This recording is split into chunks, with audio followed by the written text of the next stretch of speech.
Os scaphoideum, člnkovitá kosť. Os scaphoideum má na proximálnej strane konvexnú artikulačnú plôžku pre spojenie z facies articularis carpalis vretennej kosti. Distálne má dve mierne konvexné plôžky pre spojenie z os trapezium a os trapezoideum.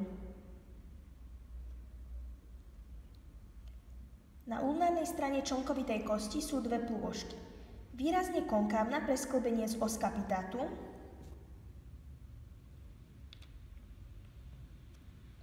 a skoro rovná polmesiacovitého tvaru pre os lunatum.